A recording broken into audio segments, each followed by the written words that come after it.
Hello, എല്ലാവർക്കും നമ്മുടെ ചാനലിലെ പുതിയൊരു വീഡിയോയിലേക്ക് സ്വാഗതം. നമ്മുടെ ഇന്നത്തെ റെസിപ്പി എന്ന് പറയുന്നത് ഈസി ആയിട്ട് ഉണ്ടാക്കാൻ പറ്റിയ ഒരു എഗ് ബുർജിയുടെ റെസിപ്പിയാണ്. നമ്മൾ ഈ ചാനൽ അപ്ലോഡ് ചെയ്യുന്ന വീഡിയോസ് ഒക്കെ നിങ്ങൾക്ക് ഇഷ്ടപ്പെടുന്നുണ്ടെങ്കിൽ ചാനൽ ഒന്ന് സബ്സ്ക്രൈബ് ചെയ്യാനും വീഡിയോസ് ലൈക്ക് ചെയ്യാനും കമന്റ് ചെയ്യാനും ഒന്നും മറക്കരുത്. അപ്പോൾ ഈ ഒരു എഗ് ബുർജി ഉണ്ടാക്കാൻ വേണ്ടിയിട്ട് ഞാനിവിടെ ഒരു ചട്ടി അടുപ്പത്ത് വെച്ചിട്ടുണ്ട്. അതൊന്ന് ചൂടായി വരുന്ന സമയത്ത് നമുക്ക് അതിലേക്ക് വെളിച്ചെണ്ണ ചേർത്ത് കൊടുക്കാം. ഞാനിതാ ഇവിടെ ഒരു 2 ടേബിൾ സ്പൂൺ വെളിച്ചെണ്ണ ചേർത്ത് കൊടുത്തിട്ടുണ്ട്. വെളിച്ചെണ്ണ നന്നായിട്ടൊന്ന് ചൂടായി വരുന്ന സമയത്ത് ഞാനിവിടെ 2 മീഡിയം വലുപ്പത്തിലുള്ള സവാള ഇതുപോലെ പൊടിയായിട്ട് അരിഞ്ഞതാണ് അത് ചേർത്ത് കൊടുക്കുന്നുണ്ട്.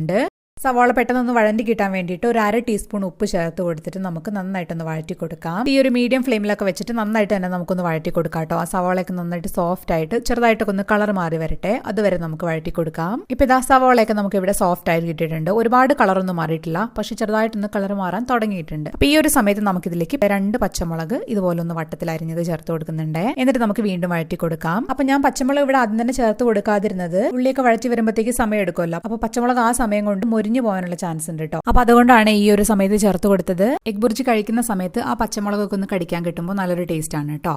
അപ്പൊ നമ്മളിവിടെ പച്ചമുളകും കൂടെ ചേർത്ത് കൊടുത്തിട്ട് വഴറ്റാൻ തുടങ്ങിയിട്ട് കുറച്ച് നേരമായി. ഇപ്പൊ കാണാൻ നമുക്ക് സവാളയുടെ കളറൊക്കെ നന്നായിട്ടൊന്ന് മാറി വന്നിട്ടുണ്ട്. ഒരു ചെറുതായിട്ടൊരു ബ്രൗൺ കളറൊക്കെ വന്നിട്ടുണ്ട് കേട്ടോ. അപ്പൊ ഈ ഒരു സമയത്ത് നമുക്ക് തീ നന്നായിട്ട് കുറച്ച് വെച്ചതിന് ശേഷം പൊടികൾ ചേർത്ത് കൊടുക്കാം. ഞാനിവിടെ ഒരു 1/4 ടീസ്പൂൺ മഞ്ഞൾപ്പൊടിയാണ് ചേർത്ത് കൊടുക്കുന്നത്. പിന്നെ ചേർത്ത് കൊടുക്കുന്നത് കാശ്മീരി മുളക് പൊടിയാണ്. 1.5 ടേബിൾ സ്പൂൺ കാശ്മീരി മുളക് പൊടി ചേർത്ത് കൊടുക്കുന്നുണ്ട്. ഈ ഒരു 2 പൊടികൾ മാത്രമേ നമ്മൾ ചേർത്ത് കൊടുക്കുന്നുള്ളൂ കേട്ടോ. ഗരം മസാലയോ അല്ലെങ്കിൽ മല്ലിപ്പൊടി ഒന്നും ചേർത്ത് കൊടുക്കുന്നില്ല. പൊടികൾ ചേർത്ത് കൊടുത്തിട്ട് നമുക്കൊരു 30 സെക്കൻഡ് മാത്രം ഒന്നിളക്കി കൊടുത്താൽ മതി. അപ്പോഴത്തേക്കും പൊടികളുടെ പച്ചമണക്ക് മാറി കിട്ടി. നമുക്ക് ഇവിടെ പൊടികളുടെ പച്ചമണക്ക് മാറി കിട്ടിയിട്ടുണ്ട്. ഇനി നമുക്ക് ഇതിലേക്ക് തക്കാളി ചേർത്ത് കൊടുക്കാം. ഞാനിവിടെ വലിയ ഒരു തക്കാളി, നല്ല പഴുത്ത തക്കാളി നോക്കിയിട്ട് ഇതുപോലെ ഒന്ന് ചെറുതായിട്ട് അരിഞ്ഞതാണ് ചേർത്ത് കൊടുക്കുന്നത്. തക്കാളി കൂടെ ചേർത്തിട്ട് ഇതുപോലെ നമുക്ക് മിക്സ് ചെയ്ത് കൊടുക്കാം എല്ലാം കൂടെ. ഇനി തക്കാളിയൊക്കെ നന്നായിട്ട് വെന്ത് നന്നായിട്ടൊന്ന് കുഴഞ്ഞു കിട്ടണം നമുക്ക്. അപ്പൊ തക്കാളിയൊക്കെ പെട്ടെന്നൊന്ന് വെന്ത് കുഴഞ്ഞു കിട്ടാൻ വേണ്ടിയിട്ട് ഞാനിവിടെ കുറച്ച് മാത്രം വെള്ളം ചേർത്ത് കൊടുക്കുന്നുണ്ട്. ഒരു 2 ടേബിൾ സ്പൂൺ മാത്രം വെള്ളം ചേർത്ത് കൊടുക്കുന്നുണ്ട്. എന്നിട്ട് നമുക്ക് വീണ്ടും ഇളക്കി മിക്സ് ചെയ്ത് കൊടുക്കാം. ഇത് അടച്ചു വെച്ചിട്ട് വേവിക്കണം എന്നൊന്നുമില്ല. ഇതുപോലെ തുറന്ന് വെച്ചിട്ട് ഇതുപോലെ ഒന്ന് ഇളക്കി കൊടുത്തിട്ട് ഒന്ന് വേവിച്ചിട്ട് എടുത്താൽ മതി.